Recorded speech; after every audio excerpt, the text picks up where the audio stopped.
I can't even believe you actually think that. This is the most preposterous thing I've ever heard in my life. Hello, redesigners, and welcome back to the channel. Today we are going to talk about something that is so absurd that people, hold on a second, how can you possibly think, in all the time that we've been married, that Star Wars is better than Star Trek? Don't talk to me. Right now, we're going to talk in this video about all the absurd things that non-RVers think about the RV life.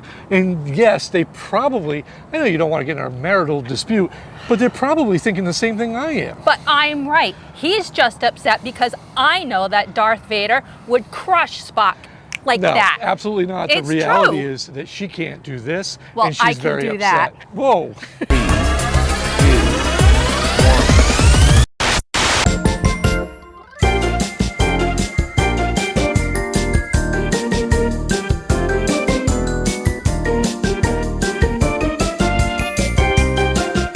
If this is your first time stopping by the channel, Karri and I are two 50-somethings that hit the road full-time in our RV, and we have had a blast. We have nothing in storage units, nothing hiding in friends' houses. We just live the road the way it's meant to be in our 22 MLE from Grand Design. And we have a fun time making videos and sharing them with the world. But we polled our entire community on Facebook. Yeah, Instagram. And the YouTube community, as well as channel members, to find out what were the most absurd things that they had heard about the RV lifestyle from, well, non-RVers. And some of these actually floored us to the point where we just laughed for hours. Starting with number one, Karri. Oh, we're homeless. Now, Karri and I have been told this quite a few times. And normally it comes from somebody in the comment section because, well, they've got nothing better to do with their time. But there's nothing further from the truth. We have a home, except ours just likes to roll on down the road, and we can move it whenever we're tired of those pesky neighbors we don't like. Maybe even the ones next door, whom we don't even know who they are, but maybe we don't like them and we want to leave.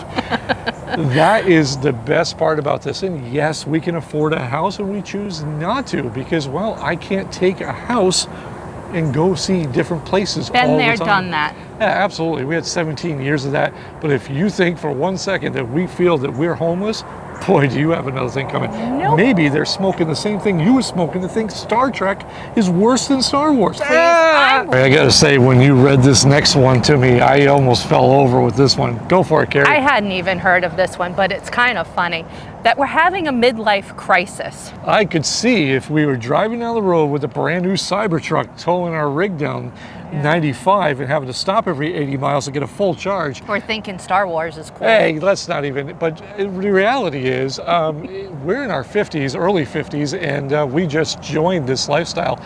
In fact, most people now are hitting this way of life at this point in life, and it's not because of midlife crisis, it's because of the ever-changing job market, because now we have the ability to work everywhere. And there's a lot of younger families too, so like at this point in the game, we're the old people. Yeah, we actually are becoming the older crowd. We've seen a big shift, I would say, within the last year and a half, whereas it's now 30-somethings and even younger getting on the road because they realize that, well, youth is a good thing to have when you're on the road, because nobody wants to be out here all broken down and falling apart. And really, that's not even an age thing, because I'm broken down and falling apart at 51 years old. That's absolutely crazy. I don't even think I've turned 51 yet. That makes it even worse. But actually, the reality is there's really no time like the present, no matter what age you are. If you want to get out there and travel, the world is at your feet, because you can, again, work anywhere, anytime, and you're just a virtual office away. Amazing time to be on the road with today's technology. Okay, this next one, this is a good one because I can see both sides of this one. What is it, Karri? This lifestyle is cheap. Yeah, now you can go back through the archives. Karri and I have actually done budget videos comparing a RV living lifestyle, travel lifestyle versus a sticks and bricks. And for us, we've actually come out ahead of the game as we spend less money. I do think a lot of it, though, does depend on your travel style and the things that you purchase, right? So I think you'll admit, well, from being at home, the things change. It does. So at home, we had a garage full of stuff, the just-in-case room. being in the RV, we have to have things that are, it has to be a little more calculated. They have to have multi-use. Yeah, we're what big. we do. Yeah, we're big on, if we're going to buy something, it has to be, one, a necessity, and two, it has to serve a special purpose or a dual purpose. Right. Now, before we jump into the next one, I just want to step apart from Karri and let everyone see we are at Coastal Georgia RV Resort, and we want to thank them for hosting us over the past few weeks. This place is phenomenal. This is just a standard lakeside site. The people here are absolutely incredible. They nailed it when they built this park. Yeah, they did. This is no trick photography. These sites literally are what you see. Great, great time we've been having here. What is the next one, Karri? So the next one is equally as funny. So people seem to think that because you're RVing full-time that you eat breakfast, lunch, and dinner every day at a restaurant. Oh yeah, there's a lot of people that really Like, think we just live eating on the road, and maybe it's because I put on a couple of pounds, but the reality is, well, we have dinner just like you at home. we have a kitchen. Some people have two. Yeah, I do a lot of, I will say this, I do know? a lot of cooking outside, and it's the stuff that I used to cook inside, but I have a nice grill for that, we do a lot of meats and a lot of pork and a lot of proteins that are strictly on the grill, but I could easily do them inside. But we eat no differently than we did at home. It was funny. Maybe a few less snacks because we're out here living and we're excited. But we weren't having those moments where you're stuffing your face with the Doritos It's only because you had special nowhere else to go. occasions. You know? But that is really a big thing, is that we have all the conveniences that you have at home. I don't understand why people would think just that a way. smaller scale. There's nothing, I don't know. I don't know, to me, like when we had the Airbnb, that was super ginormous. That felt weird to me, being there. Humphrey is home. But yes, we have appliances, we have a stove, we have a refrigerator, we have air conditioning, we have all those conveniences. Yeah. And yes, we even have a shower. And as you can see from the sign above the TA, gas is only $2.99 here in Georgia Nice. as of the filming of this video. But yes, Karri, what is the next thing that is so absurd, so preposterous, that even you wouldn't say it? Yeah, that you never have any stress or worry. Okay, here's the thing, right? I have equal amount of stress as owning a home as I do on the road. The only difference is the waves are different, right? Most of my worry and stress comes on travel days because I'm worried about I'm gonna miss the wrong exit. I'm stressed that I didn't get enough sleep or enough food before we started on that journey. And hell, I'm even concerned, did I pick the right spot? Because the next campground is a place we don't know. Or can we fit into that spot at the gas station? But it's to sit back and go, yes, it's the easy, carefree life. I don't think there's any lifestyle that's easy and carefree, especially in the world that we're in today. We do have a lot more fun. We have a lot more just time together to enjoy life, but I wouldn't necessarily say that it's stress-free. How do you feel? Do you ever feel stressed out? I do. Really? I do. Especially on travel days, because sometimes we get everything ready the night before, and so the morning of, I'm going, oh my God, did I lock the freezer? Did I is the bathroom door locked? Like, I'm going over these things in my head again, and I'm like, okay, are we sure that we have, the right path to where we're going? Because we changed that 1,000 times. You know what would solve all that stress and worry? A Vulcan death pinch.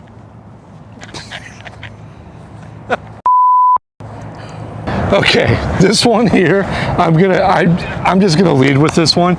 This one here is the most absurd thing I've ever seen, and I see it a lot down here in the South because it's flat land and people think it's okay, but is that a half-ton truck can tow a 15,000-pound fifth wheel. You can't tow it with your Midlife muscle car? No, you can't. Well, you can't pull it with the forget it 1987 Chevette either. Well. A lot of this comes from, well, either people thinking that half-ton truck can do anything, or it comes from manufacturers labeling things as a half-ton RV. We see that quite a bit.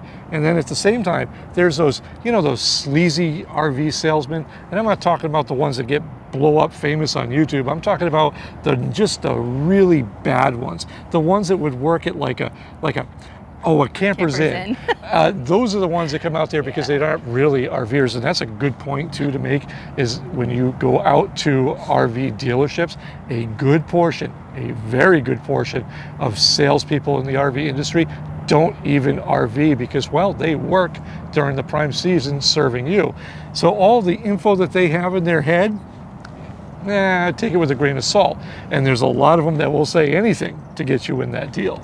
And if you don't believe that, stop at a Campers Inn sometime and tell them that you don't want to finance, that you want to pay cash, and boy, the stories they will tell you to get you to sign that financing form. Oh yeah. Now, there's some skeeters in these parts of Georgia. Now this next one really bothers me for quite a few reasons, because we've met so many full-time families on the road that are traveling with their kids. Remember those people that we talked about that were younger than this couple right here? They're out there traveling full-time with a whole mess of kids, and they're doing their thing. They're homeschooling. They're probably giving them a better education that can be used out in the world than some of the stuff that we're seeing nowadays. But this one here really bothered me, and that was that the kids have no social skills. They don't interact with anybody but whom they're traveling with, which is just baloney. Now, we know that there are networks for full-time families traveling, and they do a phenomenal job of hooking these families up and getting them to meet together. But I can personally say we've met numerous families with kids, and we want to give a shout out to Dean and Gertie Explore the World as a perfect example. They are great. They are great kids. Absolutely. These two children are just beyond their years as far as being polite, being cordial, knowing and loving nature. And very well spoken. So you Absolutely. Can't get that in public school, where at the end of the day, you'll learn how to take a test. And these kids were not afraid to get out there at all. No. And they're by no means are they the exception to the rule. This is something we've seen time and time again, some of the most polite and well-mannered children across the country. Absolutely incredible. And we actually see more problems with kids of parents that are part-timers than we do from kids of parents that are full-timers. How's that? Try to remember all that in one line. Yeah, those kids are okay. So this next one, they say that this lifestyle is nothing but sunshine and rainbows. Now, before we go on this subject, I am going to start this with saying that no, it is not like all the negative stuff that you see all over YouTube for clicks anymore either. It is somewhere, the reality is it's somewhere between all of that.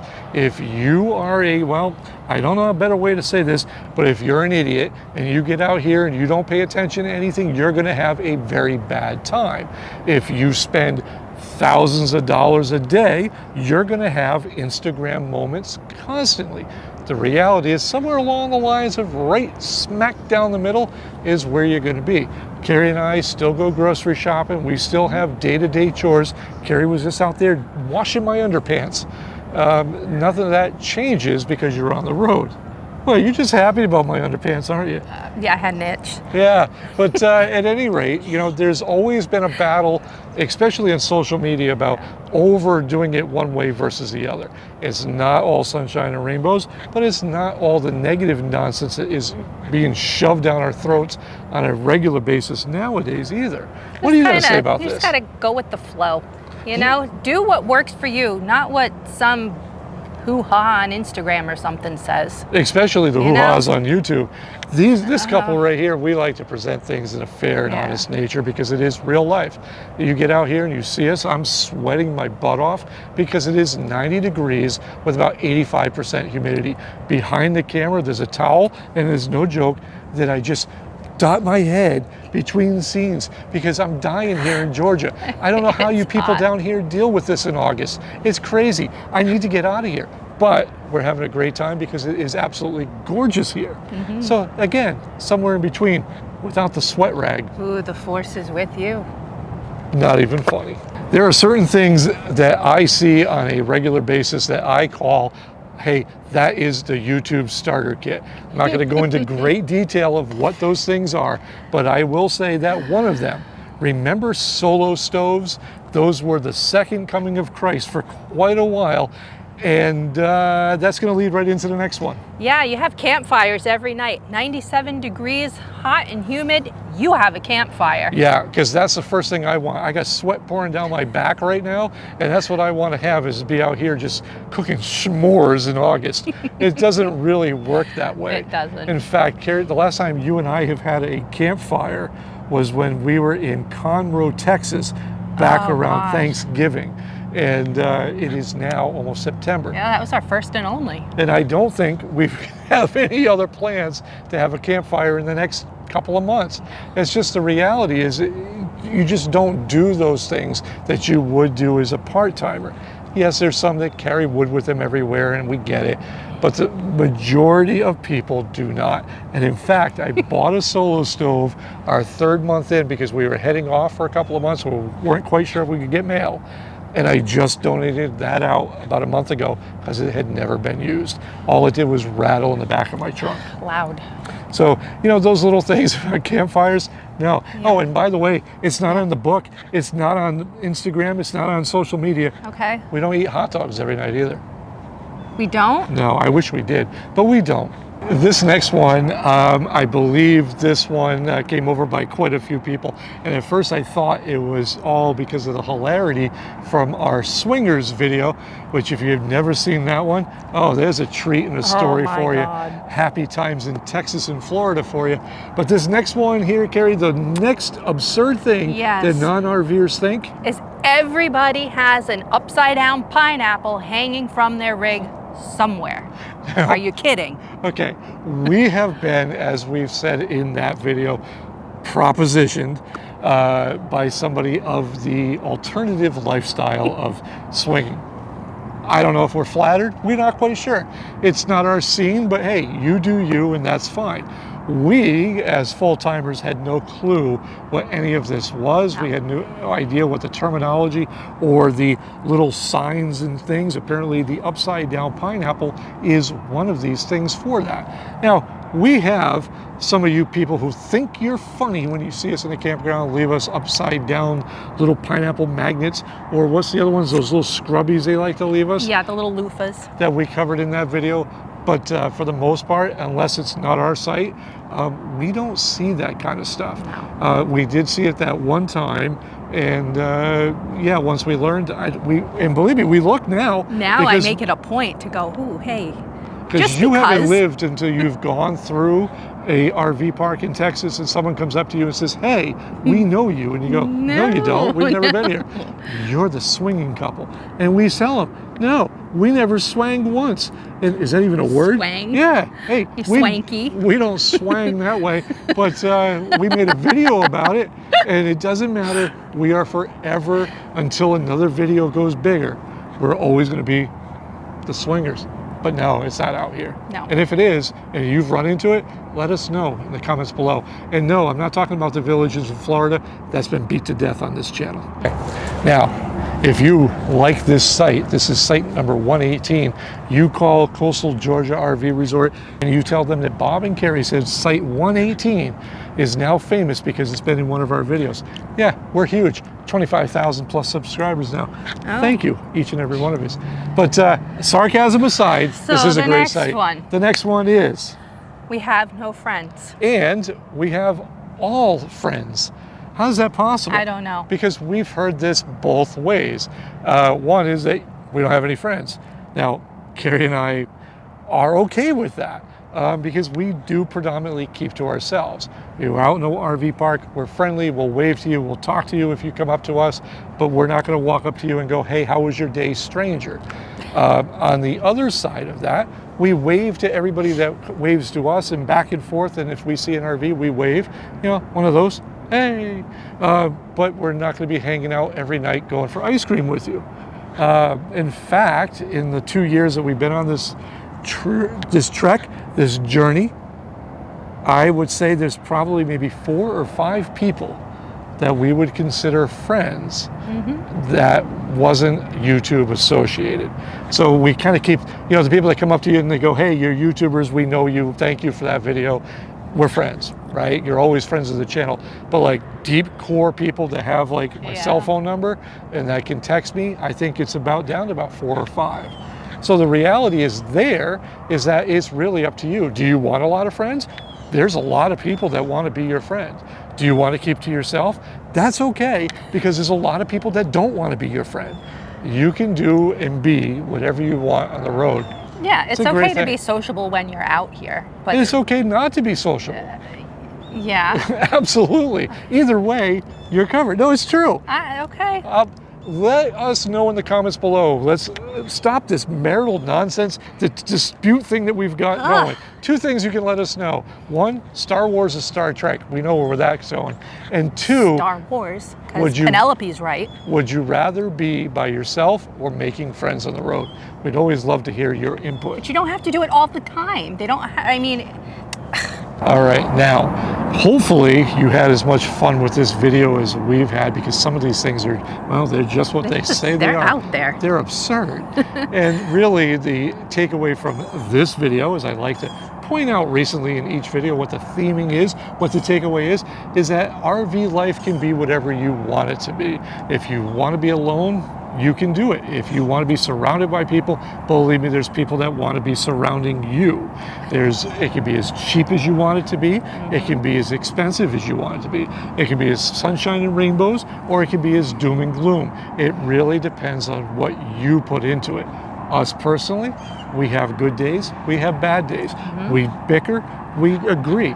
That's just life, and that's what we're doing. It's just taking life one step at a time, except we do ours redesigned. Until next time, I am Bob. I'm Karri. And we will catch you next week. Bye-bye. Bye.